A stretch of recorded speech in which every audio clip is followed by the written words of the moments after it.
Hi, it's Seth Godin. Thank you for coming, and thank you for being a freelancer, for caring enough to do that work you do. I love being a freelancer. I've been a freelancer for a long time, and I probably do it for many of the reasons that you do it. The first one is it's a chance to do great work. Not because we're told to do it, but because we can do it.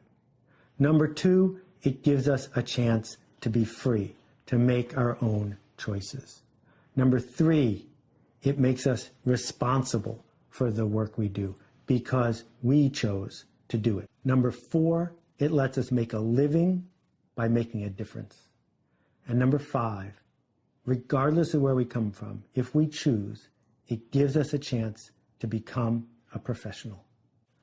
This course is about a very simple idea. Being generic is a choice. If you are generic, a cog in the system, you will always be struggling to get paid fairly, struggling to get new clients, struggling to have the freedom to make a difference. But if you choose to turn pro, to work your way up the ladder, to do the hard work of being famous to the family, known for what you do, trusted, when you choose to do these things, reject the idea of being generic, as difficult as that is. When you do those things, then you are fulfilling your potential as a freelancer. And in this course, I'm going to give you more than 300 examples of people who have found an edge, who have found a sense of meaning, who have found a way to do this work that matters to them. I'm not doing it because I want you to copy any of these people. You can't. It's too late to be them. They are them. I'm doing it because I want to batter and undermine that voice in your head, the one that's been told that you must fit in, the one that's been told that you should be ever more generic. And I want to push you to enroll with me in a process of thinking differently about what your craft is, and to do the incredibly scary, difficult, and worthwhile work of moving up the ladder, of going from the cog in the system to the unique, to the remarkable, to the person who gets to make a difference.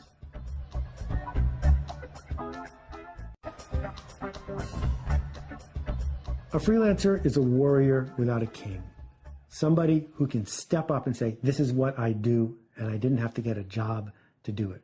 I started my work seriously as a freelancer in 1986. I left a really good job at Spinnaker Software to move to New York, get married, and start my career as a freelancer.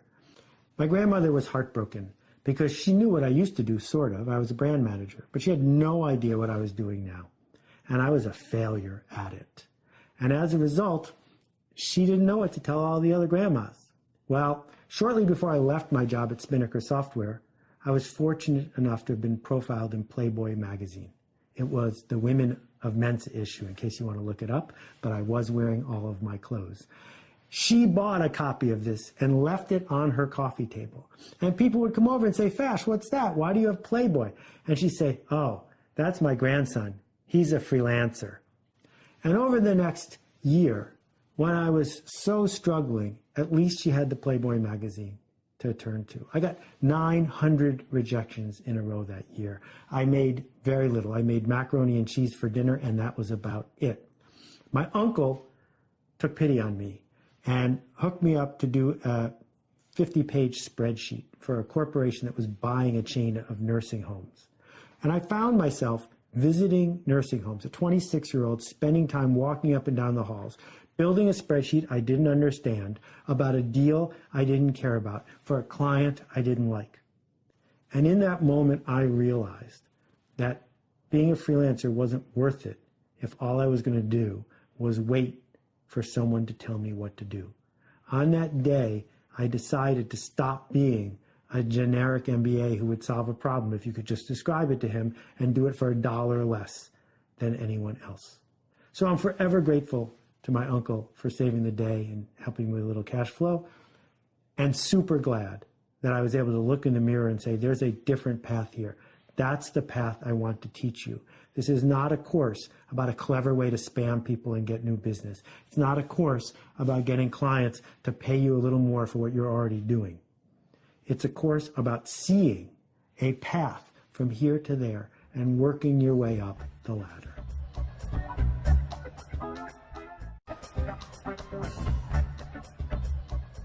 To work your way up the ladder, there are 4 steps. The first one is you need to see what other people are doing. Number 2, you need to model it, to imagine what it would be like if you were doing it. Number 3 is once you've modeled several of these behaviors, choose one. I could be like that. I'm not willing to be like that. I could model myself after this person, but not that person. And then number 4, build what you need. It's not just there to be taken. These are assets, assets that we acquire over time, assets that we earn because we seek them out and we invest in them. The good news is you don't have to do it full time, not right now. You can start part-time.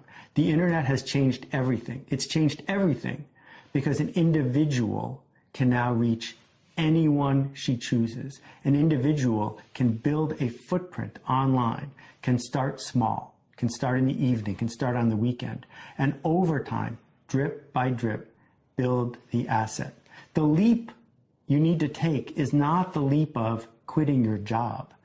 The leap you need to take is choosing to be the professional who invests in building an asset that's worth owning.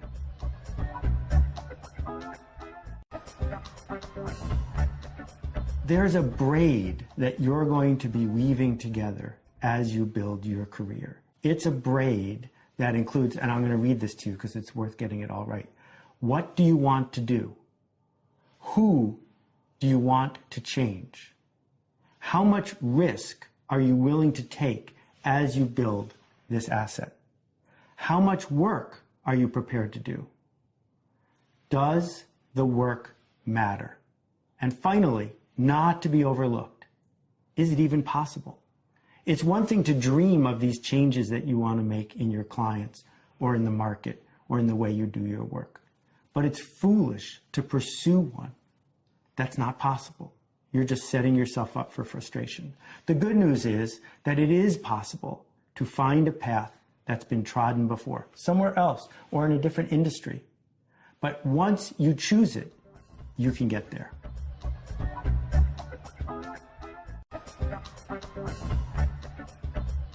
So there are 5 kinds of freelancing. And judging from the feedback I've gotten from my readers, many people are stuck at level 1. Level 1 is what I call the Mechanical Turk. The Mechanical Turk is a service offered by Amazon where someone can put up a job, a really trivial job, and anyone who's willing to work for 10 cents a click can get the job. Mechanical Turk work is working for Uber, right? When someone gets in an Uber, no one cares who's driving the Uber. If you're a good enough Uber driver, you're done.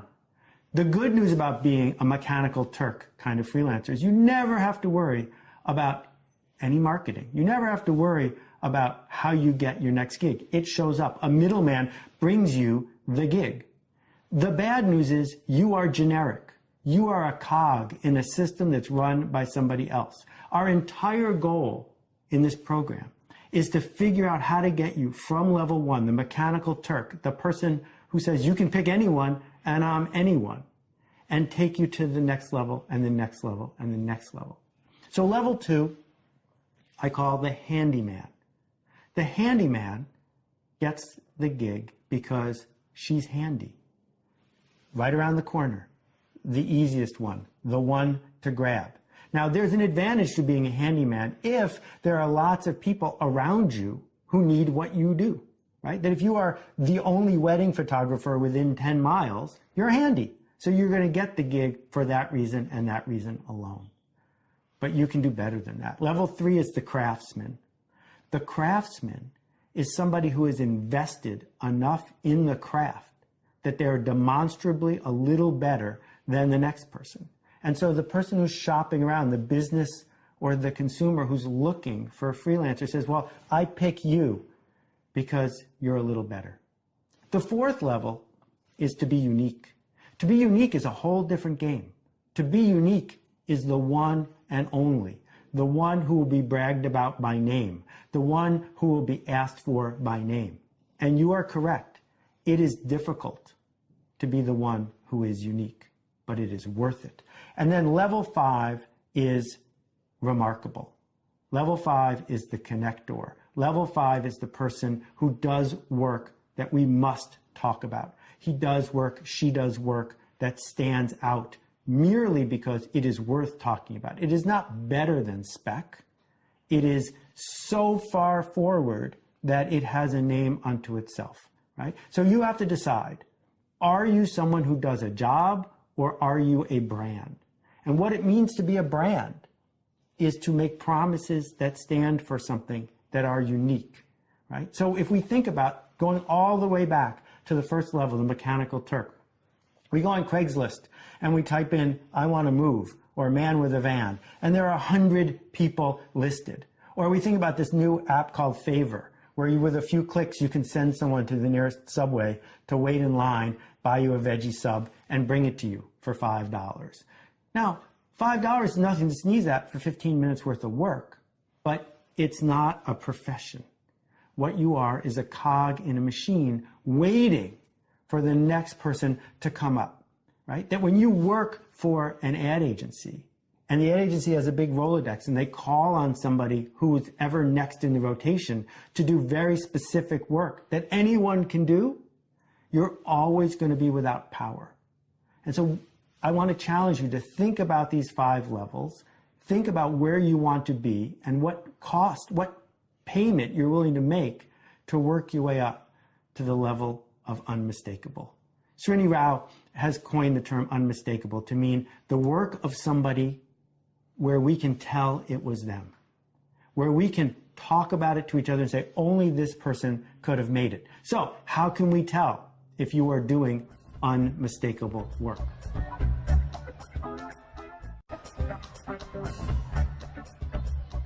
Here's another list for you. Question number 1. If you outsourced your work to someone else and didn't tell me, the client, would I be able to tell? Question number 2. If someone else saw the work, would they be able to know that you made it? Does it have your fingerprints all over it? Is it unmistakably yours? And question number 3, and this is the juicy one. Is there something about my interaction with you, my interaction as the client with you, that's bigger than the work itself? That if you're a wedding photographer, is it the prints that someone's buying? Or is it the interactions the bride had with you the entire time that they're actually paying for? Because those interactions are far easier to build in a discernible way than merely saying, I can prove my photographs are better than their photographs.